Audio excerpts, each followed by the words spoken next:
Hello friends, मैं Rahul Verma, geography से net JRF। आज भारत की स्थिति एवं विस्तार का पार्ट 2 पढ़ने जा रहे हैं। इससे पहले कि अगली जो वीडियो में हमने पढ़ा था उसके बारे में थोड़ा सा अध्ययन करेंगे। भारत दक्षिण पश्चिमी एशियाई देशों का एक वृहद भूखंड है, जिसके अंतर्गत भारत की जो स्थिति हमको देखने को मिलती है, इसके उत्तर में हिमालय पर्वत व तथा दक्षिण में हिंद महासागर स्थित है।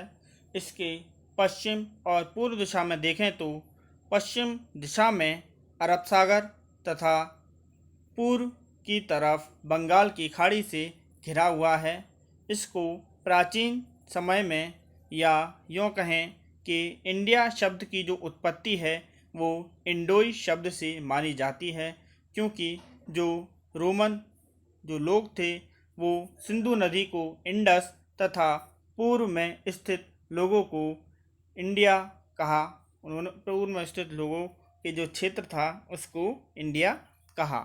प्राचीन समय में ये भी कहा जाता है कि भारत का जो नामकरण है वायु पुराण के अनुसार राजा दुष्यंत के नाम पर हुआ। बौद्ध काल में इस क्षेत्र को या कहें भारत को जम्बू द्वीप के नाम से जाना जाता था। वैदिक काल में आर्यों द्वारा शासन करने के कारण इस क्षेत्र को आर्यावर्त कहा जाने लगा, और जैसे जैसे आर्यों ने अपने साम्राज्य में विस्तार किया तो कन्याकुमारी से कश्मीर तक का जो क्षेत्र था वह सभी आर्यावर्त कहलाया, और बाद में यही क्षेत्र भारत के नाम से या इंडिया के नाम से प्रचलित हुआ। आगे बात करते हैं कि भारत की जो पड़ोसी सीमाएं जो हैं वो किस प्रकार की हैं। भारत की सीमाएं अधिकांशतः प्राकृतिक एवं ऐतिहासिक तथा हिंद महासागर के उपांत सागरों द्वारा घिरी हुई है। उपांत सागरों के अंतर्गत अरब सागर व बंगाल की खाड़ी आते हैं। इन्हीं में अंडमान निकोबार द्वीप समूह तथा लक्षद्वीप जैसे द्वीप समूह भी देखने को मिलते हैं। अंडमान निकोबार द्वीप समूह बंगाल की खाड़ी में व लक्षद्वीप अरब सागर में स्थित है। इसके दक्षिण में श्रीलंका स्थित है, जो कि मन्नार की खाड़ी के द्वारा अलग होता है। इसी को हम पाक जल संधि के द्वारा या उसके नाम से भी हम जानते हैं। भारत से सीमा बनाने वाले देश। भारत से सीमा बनाने वाले देशों में प्रमुखतः बांग्लादेश, चीन, पाकिस्तान, नेपाल, म्यांमार, भूटान, अफगानिस्तान आते हैं। सबसे लंबी जो स्थलीय सीमा जो बनाते हैं वह बांग्लादेश एकमात्र ऐसा देश है जो भारत से सबसे लंबी सीमा बनाता है।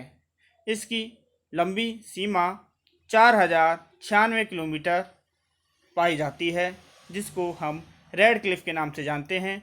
चीन मैकमोहन रेखा 3917 kilometre, Pakistan red Cliff line 3310 kilometre, Nepal 1752 kilometre, Myanmar 1458 kilometre तथा भूटान 587 किलोमीटर तथा अफगानिस्तान जो 80 किलोमीटर की जो सीमा बनाता है इसको हम डूरंड लाइन के नाम से भी जानते हैं।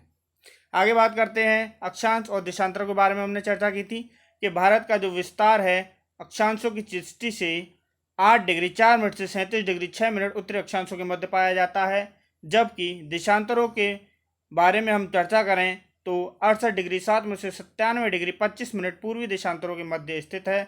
यह ग्लोब के या पृथ्वी के उत्तर पूर्वी गोलार्ध में आता है। यह 0 डिग्री अक्षांश रेखा के उत्तर में स्थित है। भारत में अक्षांश का विस्तार लगभग 30 और इतना ही देशांतरों का विस्तार देखने को मिलता है। पूर्व से पश्चिम कहें या अरुणाचल प्रदेश में जब सूर्य उदय होता है तो अरुणाचल प्रदेश और गुजरात के समय में लगभग 2 घंटे का अंतर देखने को मिलता है। इससे यह स्पष्ट होता है कि जब सूर्य यहाँ 4 बजे निकल रहा है अरुणाचल प्रदेश में, वही सूर्य वहाँ 2 घंटे लेट गुजरात में दिखाई देगा। ठीक है, इसकी जो लंबाई चौड़ाई है वह उत्तर से दक्षिण या जम्मू से कन्याकुमारी की बात करें तो यह 3214 किलोमीटर, जबकि पूर्व से पश्चिम लंबाई इसकी 2933 किलोमीटर आती है। कर्क रेखा भारत की लगभग 23.5 डिग्री जो उत्तरी रेखा है जो या उत्तरी अक्षांश रेखा जो है वह भारत को लगभग बिल्कुल 2 भागों में विभाजित करती है। कहने का तात्पर्य यह है कि यह भारत के लगभग मध्य से होकर गुजरती है। यह भारत के 8 राज्यों से होकर गुजरती है, जिसके अंतर्गत गुजरात, राजस्थान, मध्य प्रदेश, छत्तीसगढ़, झारखंड, पश्चिम बंगाल, मिजोरम, त्रिपुरा, ये 8 राज्य आते हैं। इन राज्यों को हम गरम छा जापे मित्र सूत्र के द्वारा या ट्रिक के द्वारा भी याद कर सकते हैं। आगे बात करते हैं कि भारत का जो मानक समय जो निर्धारण है वह 82.5 डिग्री पूर्वी देशांतर के द्वारा माना गया है, जो कि ग्रीनविच मेन टाइम से लगभग 5.5 घंटे आगे है। जो कि यह 82.5 डिग्री पूर्वी देशांतर देश के लगभग 5 राज्यों से होकर गुजरती है, जिसके अंतर्गत यह सबसे पहले उत्तर प्रदेश के नैनी इलाहाबाद से होकर गुजरती है। उसके बाद यूपी के बाद यह मध्य प्रदेश, छत्तीसगढ़, आंध्र प्रदेश व उड़ीसा होते हुए निकलती है। इसका जो क्षेत्रफल है भारत का वह 32,87,263 वर्ग किलोमीटर है। आगे बात करते हैं हम इसके भारत दक्षिण एशिया एवं दक्षिण पूर्वी एशिया के संदर्भ में इसका जो विस्तार आता है उसके बारे में हम थोड़ी बहुत चर्चा करते हैं। ऐतिहासिक दृष्टि से नेपाल तथा भूटान को छोड़कर उपमहाद्वीप के सभी देशों के जो औपनिवेश की पृष्ठभूमि देखने को मिलती है। 1997 के पूर्व पाकिस्तान एवं बांग्लादेश और 1948 के पूर्व श्रीलंका एवं म्यांमार एक शताब्दी से अधिक समय तक ब्रिटिश शासन का अंग रहे हैं। आगे बात करते हैं कि दक्षिण पूर्वी एशिया के द्वीप मसालों की खेती के व्यापार के प्रमुख आकर्षण के केंद्र रहे हैं। इसीलिए यह प्रदेश अनेक संस्कृतियों का संगम स्थल रहा है। यहाँ भारत से बुद्ध तथा हिंदू धर्म का प्रचार हुआ। भारतीय व्यापारियों ने यहाँ भारतीय संस्कृति का प्रचार प्रसार किया। यहाँ अनेक साम्राज्यों की भी स्थापना हुई, जिनमें सबसे प्रमुख जिसका साम्राज्य आता है वो विजय साम्राज्य जो सबसे प्रसिद्ध रहा है। आगे बात करते हैं हम कि इंडोनेशिया में शैलेंद्र राजवंश ने 8 शताब्दियों तक शासन किया, परंतु 15वीं शताब्दी में शैलेंद्र साम्राज्य मुस्लिम व्यापारियों के हाथों पराजित हुआ। उसी समय से वहाँ इस्लाम धर्म का वर्चस्व देखने को मिलता है। आगे बात करते हैं हम कि भारत का जो सामरिक महत्व है वह क्या है। भारत 3 ओर से समुद्र से घिरा हुआ है, जिसके अंतर्गत पूर्व में बंगाल की खाड़ी, पश्चिम में अरब सागर तथा दक्षिण में हिंद महासागर स्थित है। भारत यूरोप तथा उत्तरी अमेरिका के पश्चिमी तट के मध्य स्थित है। हिंद महासागर की सामरिक स्थिति होने से देश को पूर्व तथा पश्चिम को जोड़ने वाले समुद्री मार्गों का लाभ प्राप्त होता है। इसी कारण प्रतिवर्ष यहाँ लगभग 20,000 जलयान मलक्का तथा स्वेज नहर मार्ग से होकर गुजरते हैं। आगे बात करें हम तो हिंद महासागर का बड़ा ही विशेष महत्व है। हिंद महासागर जहाँ अनेक खनिजों संसाधनों का संसाधनों से युक्त है, वहीं यहाँ जैविक संसाधनों का भंडार भी देखने को मिलता है। जैविक संसाधनों के भंडार में सबसे प्रमुख मत्स्य संसाधन या मत्स्य उत्पादन का उल्लेख आता है। आगे बात करते हैं हम हिस्टोरिकल पॉलिटिकल इंटीग्रेशन, भारत का ऐतिहासिक राजनीतिक एकीकरण। ठीक है, आगे बात करते हैं हम कालांतर में उत्तरी भारत में अनेक जनपदों को मिलाकर मगध के विशाल साम्राज्य की स्थापना हुई। भारत में एकता कायम करने का यह सबसे पहला एक सफल प्रयास माना जाता है। सम्राट चंद्रगुप्त मौर्य, जिनके गुरु चाणक्य महोदय थे, चंद्रगुप्त मौर्य ने गांधार, सिंध तथा पंजाब को अपने साम्राज्य में मिला लिया। सम्राट अशोक के शासनकाल में मगध साम्राज्य अपने चरमोत्कर्ष था। जहाँ वहाँ पर पराक्रम देखने को मिलता था, वहीं सुख संपदा और संपत्ति की भरमार थी। इसी कारण अशोक के शासनकाल को मगध साम्राज्य का चरमोत्कर्ष कहा जाता है। जब सुदूर दक्षिण के कुछ क्षेत्रों में को छोड़कर संपूर्ण उपमहाद्वीप मौर्य साम्राज्य के अधीन था। अशोक के साम्राज्य का विस्तार उत्तर पश्चिम में अफगानिस्तान से लेकर पूर्व में संपूर्ण गंगा घाटी तथा दक्षिण में मैसूर तथा मद्रास के उत्तरी पश्चिमी भाग तक था।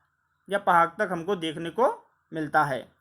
अशोक की मृत्यु के बाद मौर्य साम्राज्य छिन्न भिन्न होकर अनेक छोटे छोटे राज्यों में विभाजित हो गया, जिससे जैसे जब किसी साम्राज्य का विघटन हो जाता है तो छोटी मोटी जो शक्तियां जो होती हैं वह अपना सिर उठाने लगती हैं। और यही कारण था कि यूनानी, शक एवं कुषाणों के आक्रमण भारत को देखने को मिली। परंतु कनिष्क के शासनकाल में पुनः एक वृहद कुषाण साम्राज्य की स्थापना देखने को मिलती है। इस साम्राज्य के विघटन के बाद पुनः भारत छोटे छोटे राज्यों में बट गया।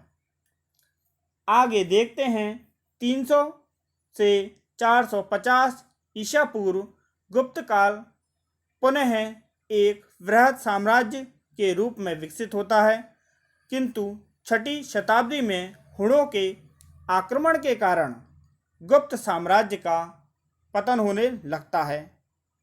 देश पुनः उसी पुरानी अवस्था में छोटे छोटे राज्यों में विभाजित हो जाता है। हर्षवर्धन, जो कि जिनका शासनकाल 606 से 647 ईसा पूर्व के अंतर्गत माना जाता है, इन्होंने इन्हीं सभी छोटे छोटे राज्यों को मिलाकर एक सशक्त साम्राज्य की स्थापना की, जिसका विस्तार उत्तर में हिमालय से लेकर दक्षिण में नर्मदा नदी तक पाया जाता था। उसके बाद उनकी मृत्यु जब हुई तो यह एकता पुनः खंडित हो गई या टूटकर बिखर गई। 11वीं-12वीं शताब्दी में तुर्कों को भारत पर आक्रमण करने का स्वर्णिम अवसर, जिसको कहते हैं सुनहरा अवसर, प्राप्त हुआ। इसी दौरान मोहम्मद गोरी ने 1192 ईस्वी में दिल्ली के अंतिम राजपूत शासक पृथ्वीराज चौहान को पराजित कर दिया। पृथ्वीराज चौहान के बारे में और संयोगता के बारे में आपने सुना ही होगा कि वह राजस्थान के कितने वीर पुरुष थे। भारत में मुस्लिम राज्य की नींव रखी। मोहम्मद गोरी ने जैसे ही पृथ्वीराज चौहान को हराया, उन्होंने एक मुस्लिम साम्राज्य की स्थापना कर दी। इसके बाद हम देखते हैं कि 1206 से 1526 ईस्वी के मध्य गुलाम खिलजी, तुगलक, सैयद एवं लोदी मुस्लिम राजवंशों का दिल्ली पर शासन या अधिकार देखने को मिलता है। 1526 ईस्वी में काबुल के शासक बाबर ने इब्राहिम लोदी को पराजित कर भारत में मुगल वंश की स्थापना की। बाबर के बाद जो उनका पुत्र था अकबर, बाबर अधिक समय तक बाबर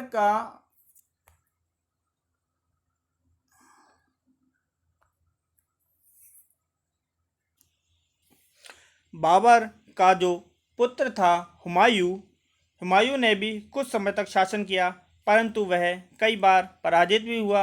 परंतु उसने पुनः अपना विजय तिरंगा फहराया। परंतु एक दिन वह अपने राजमहल की लाइब्रेरी से ही नीचे उतरते हुए गिर गया और मृत्यु को प्राप्त हुआ, जिस कारण अकबर को छोटी सी आयु में ही राजगद्दी जैसी अधिकार या कहें जिम्मेदारी को निभाना पड़ा। अकबर ने 1556 से 1605 ईसा पूर्व में उपमहाद्वीप पर पुनः एक वृहद साम्राज्य की स्थापना की, जिसका विस्तार काबुल से उड़ीसा तक तथा कश्मीर से अहमदनगर तक देखने को मिलता है। अकबर के शासनकाल में भारत में शांतिपूर्ण पर्यावरण या शांतिपूर्ण माहौल देखने को मिलता है। दूसरा, केंद्रीकृत प्रशासन एवं व्यापार में वृद्धि देखने को मिलती है, जिसके कारण देश में समृद्धि का दौर चला या विकास हुआ। आगे बात करते हैं हम कि वास्को डी गामा जो भारत सबसे पहले पहुंचा 1498 ईस्वी में, परंतु इससे पहले कोलंबस यात्रा करते हुए निकला था और उसने सोचा कि मैं भारत को देखता हूं या भारत को ढूंढने का प्रयास करता हूं, परंतु वह भारत को ढूंढने के चक्कर में अमेरिका जा पहुंचा। और अमेरिका में जब इसने उन लोगों को सबसे पहले देखा तो इसने उनको इंडियंस कहा, और यही कारण है कि अमेरिका की मूल जनजाति को रेड इंडियंस कहा जाता है। आगे बात करते हैं हम कि जब वास्को डी गामा 1498 ईस्वी में समुद्री मार्ग द्वारा भारत पहुंचा तो यह पुर्तगाली व्यापारी कालीकट तथा कोच्चि के तट पर सबसे पहले इसने कदम रखा। आगे बात करते हैं कि अकबर के शासनकाल में 1600 ईस्वी में सबसे पहले अंग्रेज, डच 1602 ईस्वी में तथा फ्रेंच 1604 ईस्वी में भारत में आए, जिनमें परस्पर प्रतिस्पर्धा प्रारंभ हो गई। औरंगजेब की मृत्यु के पश्चात मुगलों की शक्ति में ह्रास होने लगा और मराठा शक्तिशाली हो गए, किंतु 1761 ईस्वी में मुगल शासक अब्दाली के हाथों वे पराजित हुए, जिससे ब्रिटिश औपनिवेशिक शासन का जो मार्ग था वह प्रशस्त हो गया। उसके बाद हम देखते हैं कि 15 अगस्त 1947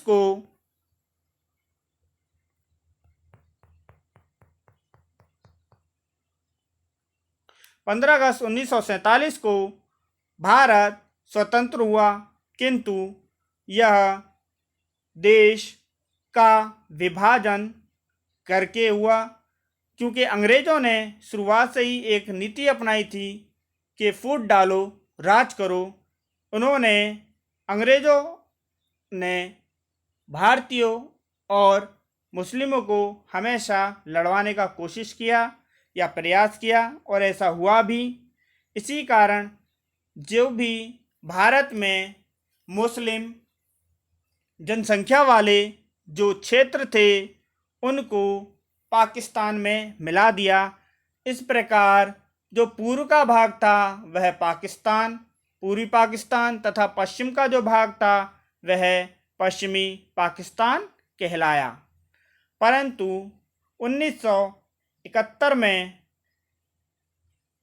भारत ने पूर्वी पाकिस्तान के अत्याचारों से पश्चिमी पाकिस्तान को मुक्त कराया और इसको बांग्लादेश के नाम से नवाजा गया।